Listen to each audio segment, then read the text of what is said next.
Imagine a single piece of paper taped to a door, the kind you might not even notice.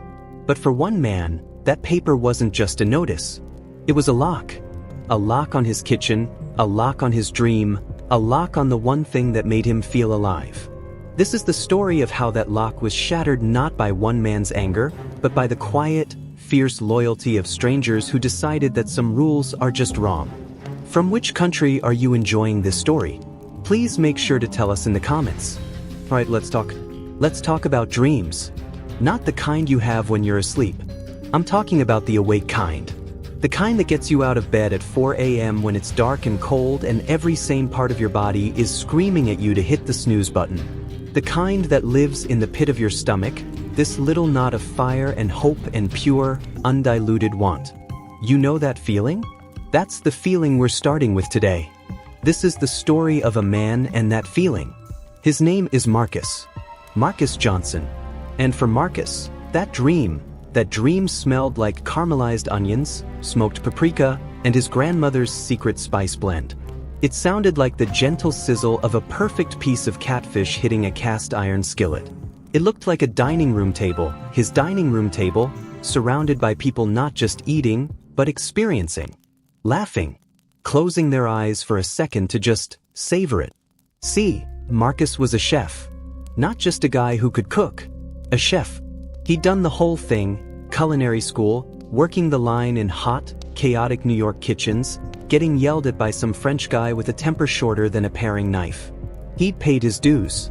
He'd earned his stripes. And his food was something else. It was love on a plate. It was history.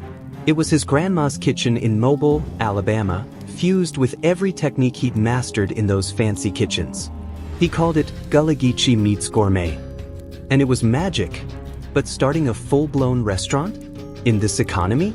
With the rent, the permits, the investors who want to change your menu? That's a nightmare wrapped in a money problem. So Marcus got creative. He started small, intimate. He started a pop-up right out of the one place in the world that was truly 100% his home. His home kitchen became his stage. His dining room, his venue. He'd post a menu on Instagram on a Wednesday. Maybe it was his famous she crab soup with a sherry cream finish, or his low country shrimp and grits with an andouille sausage gravy that could make you weep. He'd take reservations for Saturday night. Just 10 seats. 2 seatings. That's it. It was exclusive. It was personal. It was real. And let me tell you, it blew up. I'm not just talking about his friends and family. I'm talking food bloggers driving 2 hours for a taste. I'm talking about a review in the local paper that called it the most exciting culinary experience in the city. His pop-ups, they'd sell out in 60 seconds. 60. You'd have to set an alarm, have your credit card ready, and pray to the Wi-Fi gods just for a chance to get a seat at Marcus's table. This wasn't just a side hustle. This was it. This was the proof of concept. This was the seed of his dream finally breaking through the soil. The money he made from those 20 people a week was going straight into a savings account labeled the restaurant. He could see it. He could taste it. He was on his way. His neighborhood was nice, quiet, mostly families, a few retirees. He owned his house. He was polite, kept his lawn cut, said hello to his neighbors. He figured everybody was cool with it. I mean, why wouldn't they be? It wasn't a raging frat party. It was a dinner service. Cars would show up, well-dressed people would come in, have an amazing meal, laugh a little, and leave by 10:30 p.m. It was probably the classiest thing happening on that whole block. Then came the knock. It was a Tuesday afternoon. The kind of knock that's too official to be a neighbor dropping off a package. Too firm. Asterisk bam. Bam. Asterisk. Marcus wiped his hands on a dish towel. He'd been prepping for the weekend, toasting spices, making stocks. He opened the door. Standing there was a man in a too crisp polo shirt, tucked into khaki shorts, holding a clipboard. He had that vibe. You know the one. The vibe of a man who has just a little bit of authority and has absolutely zero problem wielding it like a broadsword. Marcus Johnson? The man said, not really asking. That's me, Marcus said, friendly. What can I do for you? The man looked past him into the house, his eyes scanning like he was already building a case. "I'm Bill Peterson, from the HOA, the Homeowners Association." Marcus had gotten a few letters from them before. Once about his grass being a quarter-inch too long. Another time about a garbage can being visible from the street on a non-trash day. Nitpicky stuff. Annoying, but he paid the fines and moved on. He figured this was about a loose shutter or something. "Okay," Marcus said, his smile getting a little tighter.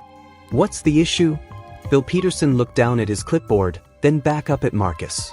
His expression didn't change. It was neutral, but in a way that felt intentionally cold. "We've received a complaint," he said. "Several, in fact, regarding a commercial business being operated out of your residence." The words landed like bricks. Commercial business. Marcus felt his stomach do a slow, cold roll. But he kept his cool. "I'm not sure what you mean. I work from home sometimes, but I'm a consultant." It was his cover story, one he used for the bank, for anything official. Peterson's lips thinned into something that wasn't a smile. "We're not talking about consulting, Mr. Johnson. We're talking about a restaurant. We have reports of constant traffic, strangers parking on the street, commercial-grade food delivery trucks. This is a clear and repeated violation of Covenant 7b, subsection 12, which explicitly prohibits any lot from being used for commercial or business purposes." He said it all in this flat, robotic monotone, like he was reading a script he'd recited 100 times. Marcus's heart was starting to hammer against his ribs. Whoa, hold on. It's not a restaurant. It's a dinner club. It's friends. I have people over for dinner. That's not a business. "Do these friends pay a fee, Mr. Johnson?" Peterson asked, his eyebrow arched. He already knew the answer. Marcus was silent for a beat too long. "It's a communal thing. They help cover the cost of the food." "A fee," Peterson repeated, making a note on his clipboard. "And you advertise these events on social media, do you not? That constitutes a business. You are running an unlicensed, unzoned food service operation out of a residential property. It's a violation of our covenants, city health codes, and zoning ordinances." He listed them off, one after another. Covenants, codes, ordinances. Each word was another lock on a box he was building around Marcus's dream. "Look," Marcus said, his voice rising, the panic starting to push through. "This is my home. This is how I'm trying to make a living. To build something. My neighbors don't mind. Have you even asked them? Who complained?" "The HOA complaint process is confidential," Peterson said, his voice dripping with a smug finality that made Marcus's fists clench. "I'm here to issue a formal cease and desist. You will immediately halt all commercial food service operations on this property. Effective now." Cease and desist, the words echoed in the silent hallway. You're shutting me down?" Marcus whispered, the disbelief making him dizzy. "You are in violation," Peterson said again, as if that explained everything. As if those 4 words were enough to erase all the work, all the hope, all the late nights and early mornings. He handed Marcus a sheet of paper from his clipboard. It was filled with dense, legalistic text. "You have 10 days to appeal this decision in writing to the HOA board. Failure to comply will result in daily fines of $100, followed by a lien being placed on your property." A lien? On his house. The house his grandmother had helped him put a down payment on. Peterson gave the kitchen one last, sweeping look, nodded curtly, and turned to leave. "Have a good day, Mr. Johnson." The door closed. The sound of it was like a gunshot. Marcus stood there, alone in his hallway, holding the piece of paper. The smell of the stock he had simmering on the stove, a rich, beautiful smell that usually filled him with pride, now just smelled like evidence. The silence in the house was deafening. He could hear the echo of laughter from past dinners, the clinking of glasses, the compliments. He could see the future he was building, the restaurant with his name on the door, evaporating like steam. He looked down at the paper. The words blurred. Asterisk violation. Prohibited. Cease and desist. Asterisk. This wasn't about a garbage can. This wasn't about the length of his grass. This felt different. This felt targeted. This felt personal.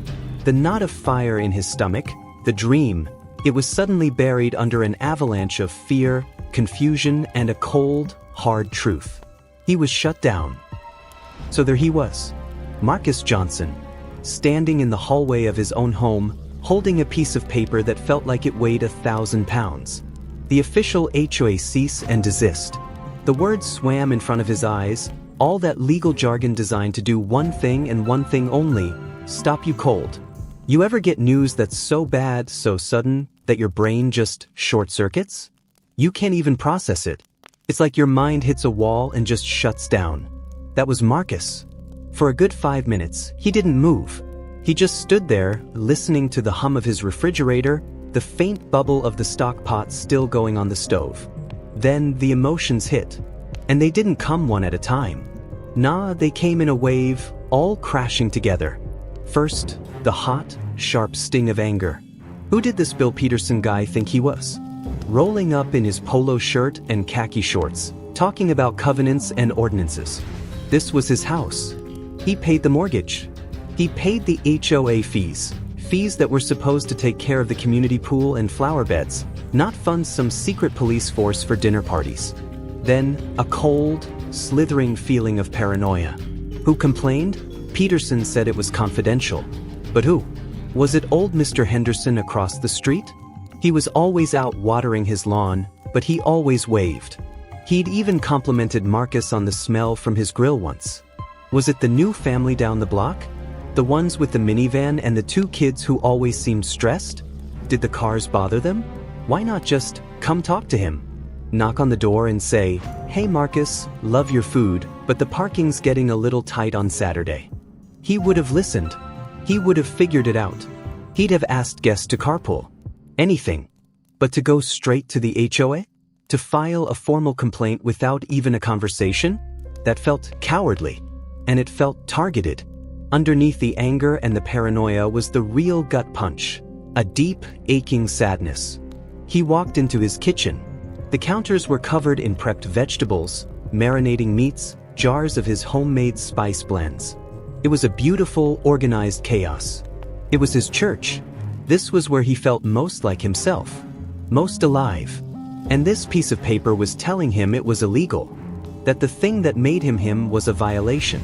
He picked up a wooden spoon, stared at it, and for a terrifying second, he felt like he might just break down and cry. He thought about his grandmother's hands, showing him how to roll pastry dough. He thought about the first time he'd plated a dish in culinary school, the pride that surged through him. He thought about the woman last weekend who told him his shrimp and grits tasted just like her late father's, and how she had tears in her eyes. This wasn't just food. It was connection. It was memory. It was soul. And they wanted to shut it down because of a rule in a binder somewhere. No, he said it out loud to the empty kitchen. The word hung in the air. No. Hell no. This wasn't over. Peterson said he could appeal. Fine. He'd appeal. He'd go to the HOA board meeting and he'd explain. He'd make them understand. They were reasonable people, right? They'd see the passion, the care, the fact that this was hurting absolutely no one. They'd see he was a homeowner, a member of this community, just trying to build a better life. He clung to that hope. It was the only thing keeping the panic at bay. For the next week, Marcus became a man possessed. He wasn't a chef, he was a lawyer, a researcher, a detective. He pored over the HOA's covenants, conditions, and restrictions, the CC and RS. That thrilling bedtime reading. He highlighted, made notes, looked for loopholes. The rule was clear. No trade, business, profession, or commercial activity of any kind shall be conducted on any lot. It was airtight. But maybe he could argue it wasn't a business in the traditional sense. It was a hobby, a social club. He drafted his appeal letter. He made it respectful, factual, and heartfelt. He explained the concept of the pop-up. He emphasized its small scale, its infrequency, only on Saturdays, its positive reception. He mentioned that he was a responsible homeowner and that he'd be happy to work with the board on any concerns, like parking. He offered to limit the number of guests even further. He poured his heart into that letter, trying to translate the magic of what happened at his dinner table into dry, bureaucratic language that a board would understand. He He also tried to do some detective work. He casually chatted up a few neighbors he trusted. "Hey, you wouldn't have heard anything about people complaining about my dinner parties, would you?" The responses were all the same: confusion, then outrage on his behalf. "What? Marcus, your food is amazing. Are you kidding? We love it. It puts our neighborhood on the map." Their support was a bomb, but it deepened the mystery. If none of his immediate neighbors were the complainers, then who? The day of the HOA board meeting arrived. It was held in the community clubhouse, a beige room that smelled faintly of chlorine from the nearby pool and old coffee. Marcus wore a button-down shirt, the same one he wore for job interviews. He felt out of place. The room was filled with about 15 people, mostly retirees, and they all seemed to know each other. They chatted about property values, roof repairs, and the upcoming community yard sale. Sitting at the front table was the board, and right in the center, next to the stern-looking board president, was Bill Peterson. Clipboard at the ready. Marcus's name was called. His palms were sweaty. He walked to the microphone set up for residents, his appeal letter clutched in his hand. He started to speak. He was nervous at first, but then he talked about his food. His passion took over. He spoke about his grandmother, about his dream to own a restaurant, about how this pop-up was the first step. He talked about the community it was building, the joy it brought people. He wasn't just reading his letter anymore, he was pleading his case from the heart. He offered his compromises. "I'll do one seating a night. I'll rent a parking lot down the street and run a shuttle. Just, please let me keep doing this." He finished. The room was silent for a beat. Then, a few people in the audience, the neighbors he'd spoken to, started to clap. It was a smattering of support. The board president, a woman named Carol with a severe gray bob and glasses on a chain, cleared her throat. "Thank you for your comments, Mr. Johnson." Her voice was like ice. No warmth, no acknowledgement of his passion. Just procedure. Then Bill Peterson leaned into his microphone. "The board has reviewed Mr. Johnson's operation. It is unequivocally a commercial food service business. He charges a fee. He advertises. He has a steady stream of clientele. The covenants are explicit. His activity is a clear violation, and it sets a dangerous precedent. If we allow this, what's next? Someone opening a hair salon in their garage? An auto repair shop in their driveway? Our property values are dependent on the consistent, residential character of this neighborhood."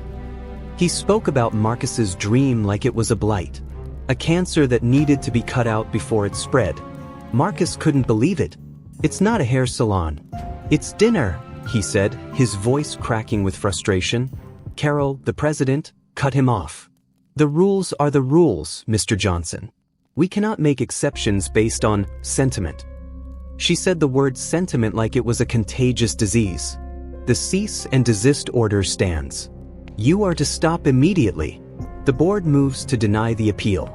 "All in favor?" A chorus of ayes came from the table. Not a single hesitation. Not a single question. It was over in less than 30 seconds. Marcus stood there, utterly defeated. The gavel slammed down. The sound echoed in the silent, beige room. It wasn't just a denial. It was a dismissal. They didn't care about his dream. They didn't care about his food.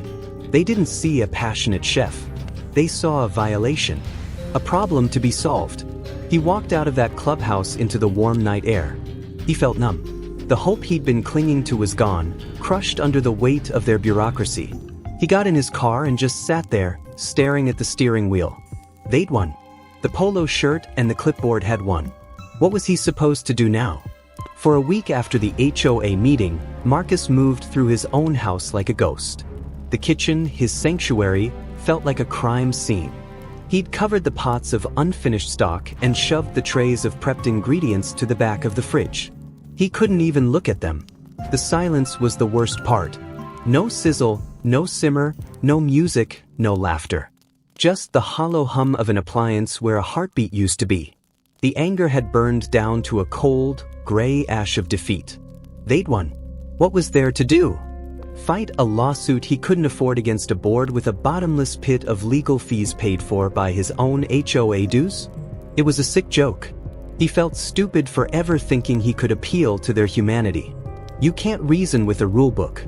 He'd called his few remaining guests to cancel, offering weak excuses about a family emergency. The disappointment in their voices was another tiny cut. He deleted his Instagram account. It was too painful to see the old photos, the glowing comments. He was burying the dream, and it was the hardest thing he'd ever had to do. He was in this fog, staring blankly at the TV without seeing it, when his doorbell rang. He flinched. Was it Peterson again? Coming to check for compliance? To make sure he wasn't secretly whisking a sauce behind closed doors? He opened the door, ready for a fight, but it wasn't Peterson. It was Lena, the food blogger who'd written that first glowing review. And she wasn't alone. Standing behind her were a dozen people. He recognized faces from his dinner table. The couple who celebrated their anniversary with him, the guy who proposed to his girlfriend over his bread pudding, the woman who'd cried over the shrimp and grits. Marcus was stunned. Lena? What is this? Lena's face was set, not with pity, but with fierce determination. We heard, she said simply. Heard what? Everything. The HOA. The cease and desist. The appeal. She held up her phone. A local community forum was open on the screen. There was a thread titled, HOA shuts down Chef Marcus's pop-up? It had hundreds of comments. Marcus's jaw dropped. How did you? Myra Henderson, said the older man from the group. Mr. Henderson from across the street. She's on the garden committee with my wife. She heard it from Carol, the board president, who was bragging about upholding the standards of the community. She told us. Marcus just stared. Mr. Henderson had complained? He was here. Mr. Henderson seemed to read his mind. It wasn't me, son. And it wasn't anyone who's ever actually tasted your food. We love what you do here. Lena stepped forward. Marcus, they can't do this. This isn't right. That's wrong. And people are mad. Really mad. She handed him her phone. He scrolled through the forum thread. The comments weren't just sad, they were furious. Asterisk, this is outrageous. His food is a gift to this city. The HOA board is a bunch of power-hungry busybodies. This reeks of something ugly. Why target him? We need to do something. Boycott the HOA? Protest. Someone start a petition. I'll sign it right now. A local news reporter had even commented, at News Channel 5 I spy, Marcus, we'd like to speak with you about this story. Marcus felt the cold ash inside him begin to glow. It wasn't just his dream. Other people cared. They were invested. They were angry on his behalf. I don't know what to do, he admitted, his voice thick with emotion he was trying to hold back. You don't do anything, Lena said, a slow smile spreading across her face. We do. And that was the moment everything changed. The next 48 hours were a whirlwind. Lena and her team of devoted foodies became his guerrilla marketing and legal defense fund, all rolled into one. They started an online petition demanding the HOA reverse its decision. It hit 5,000 signatures in a day. The local news story broke. It wasn't just a blurb. The reporter, a sharp woman named Simone who loved a good underdog story, had dug deep. She'd gotten comments from furious neighbors. She tried to get a statement from the HOA board, who gave a robotic, no comment, we are upholding our covenants, line that sounded heartless and cold on camera. But Simone's masterstroke was her research. In her live broadcast, standing right outside Marcus's house, she dropped the bomb. And while the board is strict in its enforcement against Mr. Johnson's culinary business, she said, looking straight into the camera, our investigation has found that the covenants seem to be applied selectively.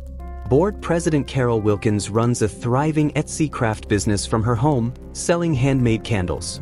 Board member David Miller operates a freelance graphic design firm from his garage office. Both are technically commercial activities, yet neither has ever received a violation notice. The story exploded. It was no longer just a story about a chef and some mean HOA rules. It was a story about hypocrisy.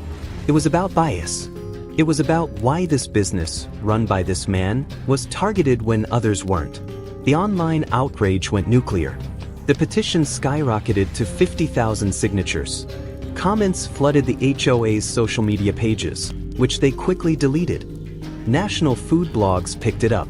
The story had everything: food, injustice, and a villain everyone loved to hate. Marcus's phone blew up. Requests for interviews. Offers from lawyers willing to take his case pro bono. And then, an email that made him sit down hard on his kitchen floor. It was from a well-known restaurateur in the city, a man named Arthur Bell who owned 3 of the hottest spots downtown. The subject line was, "Don't give up." The email read, "Marcus, I've been following your story. I've heard whispers about your food for months. What they're doing to you is a disgrace. Your talent is a resource this city should be nurturing, not suffocating in bureaucracy. I have a proposal for you. Call me." With a trembling hand, Marcus called the number. Arthur Bell answered on the first ring. "Johnson? Here's the deal. I have a space. A little place on the edge of the arts district. My last tenant just left. It's got a kitchen, it's got character, it's got your name on it. I'll cover the build-out. We'll be partners. You run the kitchen. I'll handle the business. Let's show those HOA clowns what they tried to stop." Marcus couldn't speak. He was crying. Tears of relief, of vindication, of pure, unadulterated joy. It happened fast after that. With a pro bono lawyer and the glaring spotlight of the media, the HOA board folded. They offered a full retraction, apologized for the misunderstanding, and waived all fines. It was a complete and total surrender. Carol Wilkins resigned from the board the next day. But Marcus didn't care. He was already looking forward. The build-out of the new restaurant, which he named The Main Ingredient, took 3 months. The whole time, the community that had rallied behind him followed the journey. Lena blogged about it. The local news did updates. The excitement built to a fever pitch. The night of the soft opening arrived. The place was packed. Friends, family, loyal supporters from the pop-up days, and yes, even a few very sheepish-looking former HOA board members who wanted to get on the right side of history. Marcus stood in his new, beautiful, professional kitchen. It was everything he'd ever dreamed of. He looked through the pass-through window at the buzzing dining room. He took a deep breath. Then he got to work. The food that night was the best he'd ever cooked. It was food fueled by gratitude, by struggle, by triumph. Every plate that went out felt like a victory. At the end of the night, exhausted, elated, and drenched in sweat, Marcus came out of the kitchen to a thunderous standing ovation. He looked out at the smiling, happy faces, his eyes scanning the room. And then he saw her. In the back, near the door, was an older woman he didn't recognize. She gave him a small, almost shy smile and a nod. One of the servers noticed him looking. "Oh, her?" the server said. "That's Myra Henderson, the one who told everyone about the HOA meeting. She said she couldn't let something that wrong happen in her neighborhood without doing something about it." Marcus walked over to her, his hand extended. "Thank you," he said, his voice simple and earnest. "Truly, thank you." She took his hand. "It was the right thing to do, chef," she said. "Sometimes, the main ingredient a recipe needs isn't in the spice cabinet. It's a little bit of courage from other people." A year later, The Main Ingredient was awarded a Michelin star. The first time a restaurant with a Gullah Geechee soul had ever received one. The review called it a triumphant story of community and resilience served on a plate. Marcus never did find out for sure who the original complainant was. He stopped caring. That bitterness was a flavor he'd chosen to leave out of his recipe. Sometimes, the knock at the door isn't the end of the story. Sometimes, it's just the ingredient you didn't know you needed to make everything else rise. The hardship, the struggle, the injustice, it was the fire that tempered his dream, making it stronger and brighter than he ever could have on his own. He learned that a dream baked in isolation is just a fantasy. But a dream shared, fought for, and nourished by a community? That's a feast. And everyone is welcome at the table.